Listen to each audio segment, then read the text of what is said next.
اعوذ باللہ من الشیطان الرجیم بسم اللہ الرحمن الرحیم الحمد للہ رب العالمین والصلاة والسلام علی سید الانبیاء والمرسلین وعلی آلہ واصحابہ واہل بیتہ وذریاتہ اجمعین والعاقبۃ للمتقین.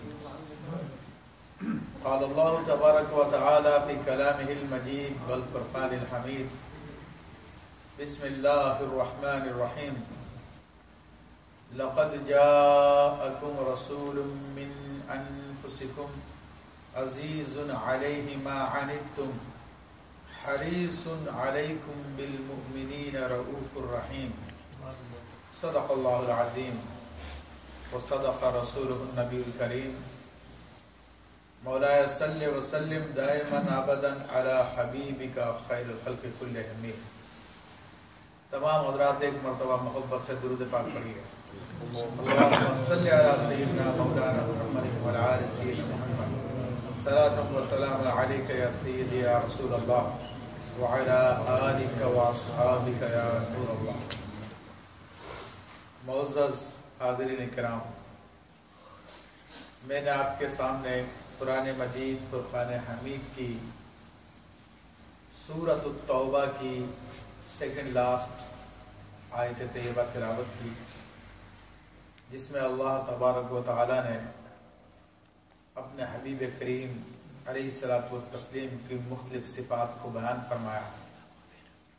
تو انشاءاللہ تبارک و تعالی کچھ گفتگو ہم اس آیت طیبہ کے حوالے سے کریں گے. تو پہلے تو اس آیت طیبہ کا ترجمہ میں پیش کر دیتا ہوں.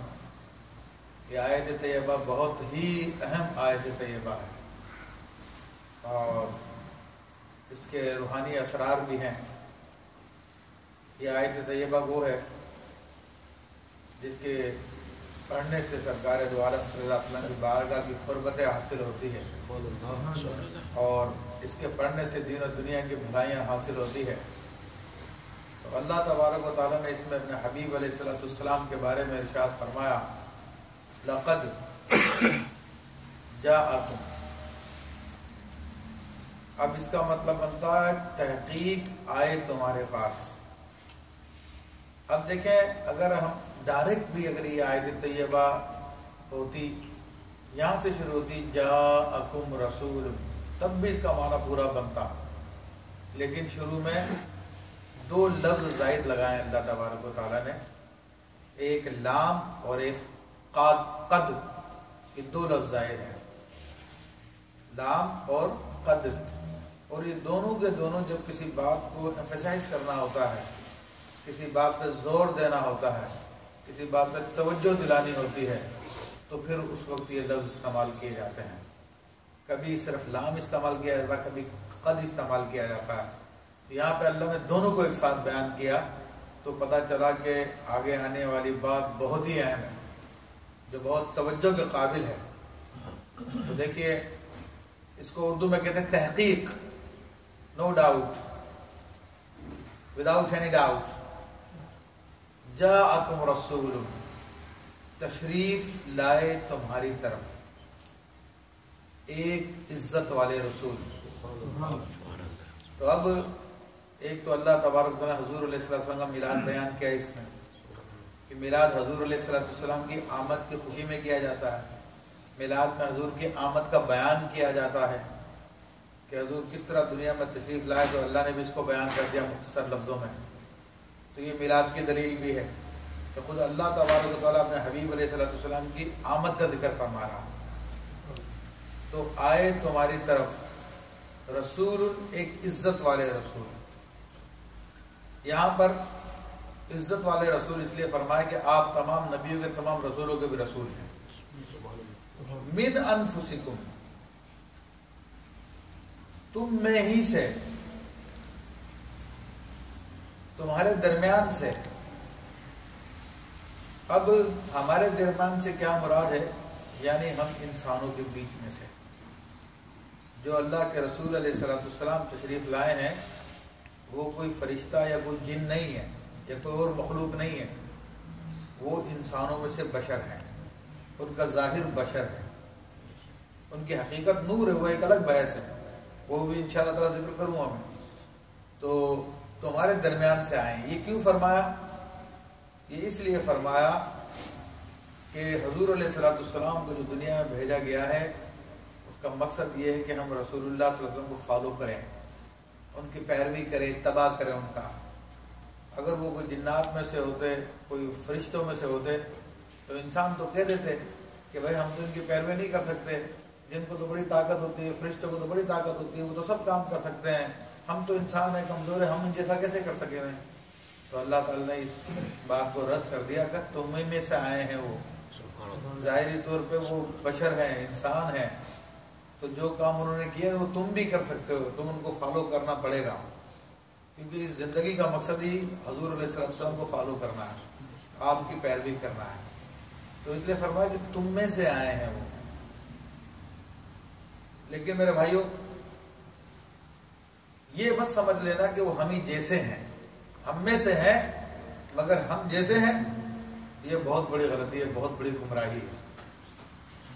کیونکہ جو لوگ قرآن و حدیث کو نہیں جانتے، صرف طوطی کی طرح ترجمہ پڑھتے ہیں اور کہتے ہیں کہ we are teaching the people the holy Quran, تو وہ لوگوں کو گمراہ کرتے ہیں یہ ظاہری ترجمہ پڑھا کے۔ کیونکہ اسی قرآن مجید میں بھی آیتیں موجود ہیں کہ اللہ کے حبیب علیہ الصلوۃ والسلام کے بارے میں ارشاد فرمایا کہ قد جاءکم من اللہ نور و کتاب مبین، کہ آیا تمہاری طرف اللہ کی طرف سے ایک روشن نور، ایک نور اور روشن کتاب۔ تو کتاب سے مراد قرآن مجید ہے، نور سے مراد رسول اللہ صلی اللہ علیہ وسلم کی ذات ہے، کہ آپ کی ظاہری اپیرنس میں آپ بشر ہیں، انسان ہیں، لیکن آپ کی حقیقت وہ نور ہے۔ اور کیسا نور ہے وہ، اس کے بارے میں تفصیلی گفتگو نہیں کر سکتے، اس کے لیے پورا ایک ٹاپک ہے، اس کو تو بہت ڈیٹیل گفتگو چاہیے۔ ظاہری طور پہ تو دنیا میں پیدائش ہوئی رسول اللہ صلی اللہ علیہ وسلم کے مکہ معظمہ میں، لیکن حقیقتاً کب پیدائش ہوئی تھی؟ تو اس کے بارے میں روح البیان میں یہ انہوں نے حدیث شریف نقل کی کہ ایک مرتبہ جبریل امین سے پوچھا کم عمر کا یا جبریل، حبیب علیہ السلام نے پوچھا کہ جبریل تمہاری عمر کتنی ہے؟ تو عرض کی یا رسول اللہ صلی اللہ علیہ وسلم یہ تو اندازہ نہیں ہے مگر اتنا ہے کہ حجاب عظمت میں جو اللہ تعالیٰ کا حجاب ہے اس میں 70,000 سال بعد ایک ستارہ طلوع ہوتا ہے، ایک 70,000 سال بعد ایک ستارہ نظر آتا ہے، پھر غائب ہو جاتا ہے، پھر 70,000 سال بعد نظر آتا ہے۔ اس ستارے کو میں 70,000 مرتبہ دیکھ چکا ہوں۔ اب 70,000 کو 70,000 سے ملٹیپلائی کریں آپ تو کتنی جبریل امین علیہ السلام کی عمر بن جائے گی؟ تو نبی علیہ السلام نے ارشاد فرمایا کہ جبریل وہ ستارہ میں ہی تو تھا جس کی تم زیارت کرتے تھے، تو وہ کب پیدائش ہوئی حقیقی طور پہ وہ تو اللہ ہی جانتا ہے۔ دنیا میں تشریف لائے تھے مکہ معظمہ میں، انسانی صورت میں، انسانی لبادے میں، حقیقت آپ کے نور ہے، لیکن ظاہری طور پہ ہمارے جیسے ہونے کے باوجود بھی وہ حقیقتاً ہم جیسے نہیں۔ لوگ قرآن کی آیت کوٹ کرتے ہیں، جناب وہ تو اللہ تعالیٰ نے قرآن میں بیان فرمایا قل انما انا بشر مثلکم، آپ فرما دیجئے میں تو تمہارے جیسا بشر ہوں۔ تو تم حضور کو نور دیتے ہو، تم حضور کی بڑی شان بیان کرتے ہو، تم ان کو سب سے اعلیٰ عرفہ جانتے ہو، تم نے تو جناب وہ عیسائی والا کام کر لیا، کرسچن والا کام کر لیا، انہوں نے بھی اپنی نبی کی محبت میں ان کو خدا بنا لیا، تم نے بھی معاذ اللہ اپنے نبی کو خدا جیسا بنا لیا ہے اور تم اسی طرح ان کی تعظیم کرتے ہو، ان کے شان بیان کرتے ہو۔ تو یہ شیطان کے جال میں آئے ہوئے لوگ ہیں جو بھٹکے ہوئے، اور حقیقتاً یہ اسلام دشمن طاقتوں کے ایجنٹ ہے جو مسلمانوں کو ڈیوائڈ کرنا چاہتے ہیں، ورنہ قرآن میں موجود ہے، ہم بھی اقرار کرتے ہیں کہ اللہ نے فرمایا قل، اے نبی علیہ السلام آپ فرما دیجیے کہ میں تمہارے جیسا بشر ہوں۔ اللہ نے نہیں کہا کہ اے نبی تم لوگوں جیسے بشر ہو، اور کس سے کہلوایا؟ یہ کافروں سے کہلوایا، کیوں؟ کافر اعتراض کرتے تھے رسول اللہ صلی اللہ علیہ وسلم پر، آپ کی شان کا اقرار نہیں کرتے تھے، تو کہا ان کافروں سے کہہ دو میں تمہارے جیسا ہوں، بشر ہوں۔ لیکن مومنین سے کیا فرمایا, مسلمانوں سے کیا کہا؟ آؤ بخاری شریف دیکھو, ایک جگہ نہیں 5-6 جگہ پر امام بخاری نے اس حدیث کو بیان کیا. ایک جگہ نہیں 5-6-7 جگہوں پہ تقریباً اس حدیث کو بیان کیا اور مختلف سندوں کے ساتھ بیان کیا کہ نبی علیہ الصلوۃ والسلام صوم وصال رکھا کرتے تھے. صوم وصال یعنی ملاقات کے روزے, اللہ تعالیٰ سے ملاقات کے روزے رکھا کرتے تھے. اور وہ روزے کیسے ہوتے تھے؟ حضور علیہ الصلوۃ والسلام نے ایک مرتبہ سحری کی, پھر پورے مہینے 2 مہینے آپ کچھ کھاتے پیتے نہیں تھے, افطار ہی نہیں کرتے تھے 2 مہینے. یہ آپ کے صوم و وصال کے روزے تھے. اب ایک عام انسان میں تو اتنی طاقت نہیں ہوتی کہ وہ 18 گھنٹے کا روزہ بھی بڑے مزے کے ساتھ گزار لے. تو حضور علیہ الصلوۃ والسلام تو 2 مہینے گزارا کرتے ہیں بغیر کھائے پیے. اب صحابہ کرام تو جو کہ حضور علیہ الصلوۃ والسلام کے عاشق تھے, محبت کرنے والے تھے, محب تھے, تو وہ تو حضور علیہ الصلوۃ والسلام کی اداؤں پہ اپنی جان چھڑکا کرتے تھے. تو انہوں نے بھی کہا ہم بھی روزے رکھیں گے جیسا حضور رکھ رہے ہیں. تو لیکن وہ انہوں نے روزے رکھے تو وہ کمزور ہو گئے. حضور علیہ الصلوۃ والسلام نے پوچھا ان کو کیا ہوا؟ عرض کی یا رسول اللہ صلی اللہ علیہ وسلم, یہ آپ کی طرح صوم وصال کے روزے رکھ رہے ہیں. تو اب حضور علیہ الصلوۃ والسلام کے کیا الفاظ ہیں, یہ قابل غور ہیں. اور یہ کن سے کہا جا رہا ہے؟ مومنین صحابہ کرام سے, مسلمانوں سے کہا جا رہا ہے. اور جو قرآن میں آیا قل انما انا بشر مثلکم یوحی الی, آپ فرما دیجئے میں تو تمہارے جیسا بشر ہوں, مجھ پہ وحی کی جاتی ہے. وہ کس سے کہا گیا؟ یہ کافروں سے کہا گیا کہ کافر اعتراض کرتے تھے, آپ کافروں کو جواب دیتے. لیکن مومنوں کو کیا جواب ہے؟ حضور علیہ الصلوۃ والسلام ارشاد فرماتے ہیں اسی حدیث میں, ایکم مثلی, تم میں سے میرا جیسا ہے کون ہے؟ مومنوں سے کیا فرمایا کہ میں تمہارے جیسا نہیں ہوں, تم میرے جیسے نہیں ہو. ایکم مثلی, کون ہے میرا جیسا؟ انی ابیت عند ربی ویطعمنی ویسقینی, او کما قال علیہ السلام. ایک دوسری روایت میں یہ الفاظ ہیں, میں تو اپنے رب کے پاس رات گزارتا ہوں, وہی مجھے کھلاتا ہے, وہی مجھے پلاتا ہے. تو مومنوں کی بات آئی تو فرما دیا کہ وہ ہم جیسے نہیں ہیں. تم ظاہری طور پہ ان کو اپنا جیسا سمجھ بیٹھے ہو, اور ظاہری طور پہ بھی سمجھنے والے اندھے ہی ہیں. ظاہری طور پہ سمجھنے والے اندھے ہیں. کیوں اندھے ہیں؟ کس لیے اندھے ہیں؟ کیا تم نے کوئی انسان ایسا دیکھا کہ جو سورج کو اشارہ کرے تو سورج پلٹ کے واپس آ جائے؟ کیا کوئی ایسا انسان دیکھا جو چاند کی طرف انگلی اٹھا کے اشارہ کرے تو چاند 2 ٹکڑے ہو جائے؟ ایک ٹکڑا پہاڑ کے اس طرف آ جائے, ایک ٹکڑا پہاڑ کے اس طرف آ جائے, پھر اشارہ کرے تو پھر واپس سے جو ہے چاند واپس مل جائے. کوئی ایسا انسان دیکھا آپ نے کہ بارش نہیں ہو رہی ہے, قید پڑا ہوا, حضور دعا کے لیے ہاتھ اٹھائیں. اور ابھی حضرت انس, بخاری کی روایت ہے, انس رضی اللہ عنہ فرماتے ہیں ابھی دعا کر کے ہاتھ واپس نہیں لے کے آئے تھے, مدینہ منورہ کا سارا آسمان بادلوں سے گر گیا اور حضور کی داڑھی مبارکہ بارش سے تر ہو گئی. دیکھا ایسا انسان تم نے تو اپنا جیسا کہتے ہو, نہیں جی تو ہم جیسے تھے, دکھاؤ ان جیسا کوئی ہے تو پھر. ثانی نہیں ہے کوئی آمنا دے لال دا لیاوا کتھے میں دوجا تیرے نال دا, لب کے لیاوا کتھوں سونا تیرے نال دا. تو آمنا کے لال کا تو کوئی ثانی نہیں ہے. جو برابری کا دعویٰ کر رہے ہیں, اپنے جیسا کہنے کا دعویٰ کر رہے ہیں, لائے کسی انسان کو جو جیسا ہے. 1 ہفتے تک بارش ہوتی رہی, پھر بندے نے عرض کیا رسول اللہ پہلے تو ہم قحط کی وجہ سے مارے جا رہے تھے, اب بہت زیادہ بارش ہو گئی, اب ہم مر رہے ہیں. حضور انگلی کا اشارہ کرتے ہیں, بادل پھٹنا شروع ہو جاتے ہیں, تھوڑی دیر میں مدینہ منورہ کا آسمان بالکل خالی ہو جاتا ہے. کوئی ایسا انسان تمہارے ہے؟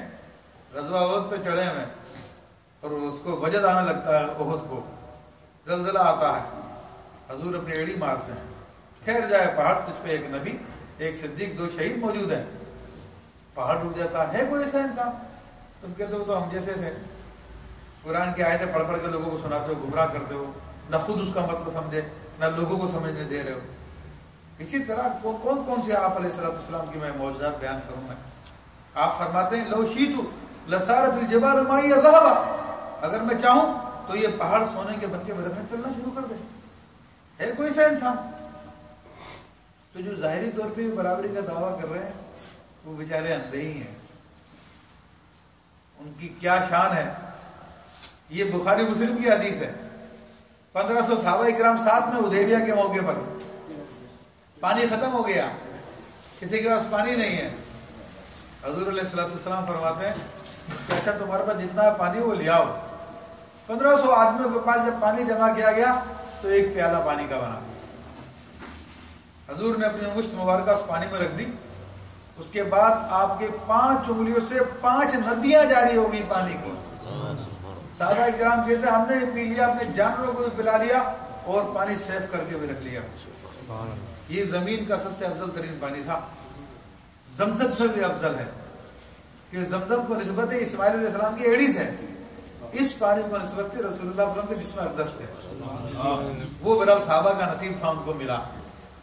تو لاؤ کوئی ایسا اپنے جیسا بشر کہنے والے، کوئی تاریخ انسانی میں دکھا دو کوئی ایسا بشر، کوئی جیسا ہے تو جواب نفی میں آئے گا. یہ سارے کوشچن میں اس لیے بار بار کرو تاکہ سوچنے کا موقع ملے، غور کرنے کا موقع ملے. ہم کیا بول رہے ہیں، ہمیں کیا بولنا چاہیے. تو فرمایا کہ من انفسکم، تم میں سے وہ رسول آئے ہیں. اب پھر بعض قراتوں میں یہ من انفسکم ہے. انفسکم فے کے اوپر پیش تو ہم پڑھتے ہیں، لیکن قرآن کی 7 قراتیں ہیں. تو ایک قرات میں یہ فے کے زبر کے ساتھ بھی ہے، من انفسکم. تو اب ترجمہ کیا بنے گا؟ پہلے کا ترجمہ کیا تھا؟ تمہیں میں سے وہ رسول آئے ہیں. اب جب زبر لگا دیا جائے تو پھر مطلب بنے گا تم میں سے بہترین لوگوں میں سے وہ رسول آئے ہیں، تم میں سے نفیس ترین لوگوں میں سے وہ رسول آئے ہیں. اب رسول اللہ صلی اللہ علیہ وسلم کیسے نفیس تھے؟ اللہ اکبر. وہ تو ایسے نفیس تھے کہ ان کے جسم اقدس پہ مکھی نہیں بیٹھا کرتی تھی. وہ تو ایسے نفیس تھے کہ ان کا سایہ مبارکہ زمین پہ نہیں گرا کرتا تھا. ولا یرا ظلہ ولا فی شمس ولا فی قمر. حدیث کے ہے الفاظ کہ ان کا سایہ نہ تو سورج کی روشنی میں نظر آتا تھا، نہ چاند کی روشنی میں نظر آتا تھا، نہ چراغ میں نظر آتا تھا.